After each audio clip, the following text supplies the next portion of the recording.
For me, the essence of the home is a sanctuary. You just want to come home and sit down and feel at peace, and I do get that here.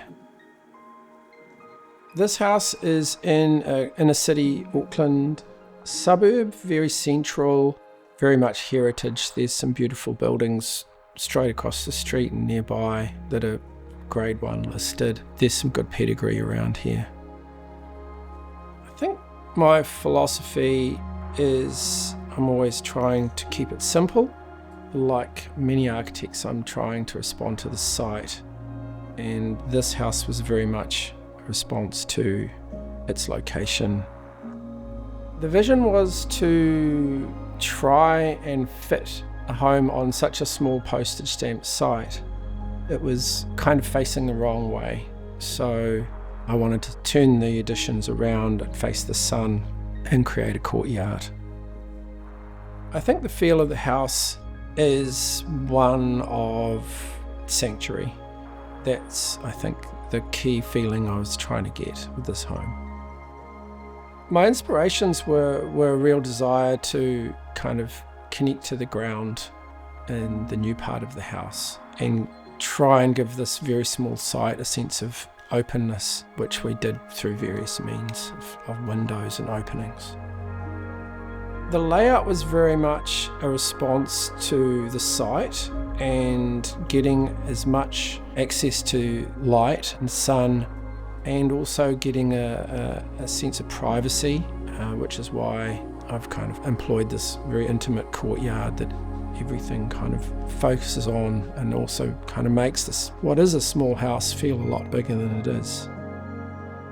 So the arrival of the house is very much your classic early cottage. It's a pre-villa built around the 1890s. Your typical disconnected white villa, so it's kind of like a doll's house. That's where we've kind of got all the bedrooms and those sort of spaces, and then you go down into the new part of the house where you get that kind of wow moment where it becomes connected to the ground, very different. It turns into something much darker.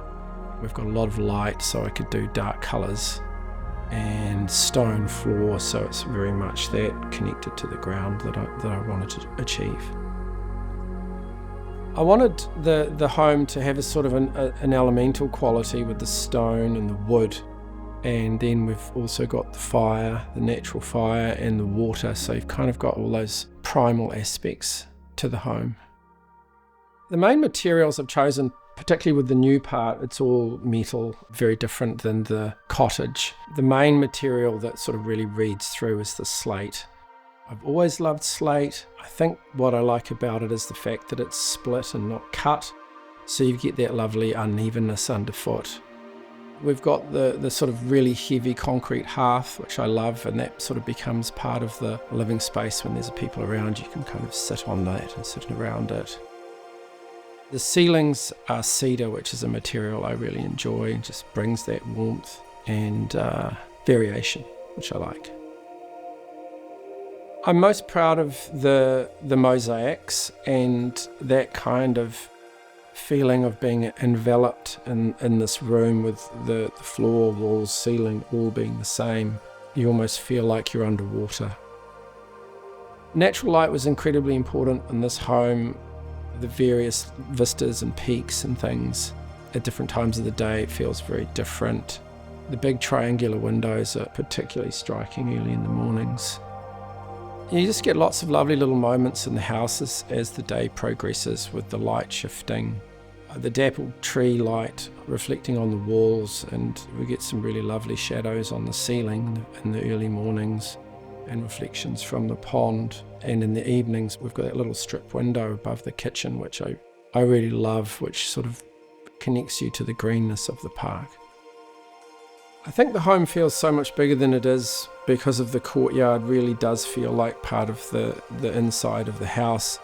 On a sunny day, when you open it up, the walls dissolve, and you just get that sense of the whole back of the section is home. I think one thing I like about this house, even though it's reasonably simple. It's not precious. There's a rawness to it. You know, the dogs running in and out, and my partner and my daughter all occupy this home in different ways. That's really satisfying in ways that I didn't expect.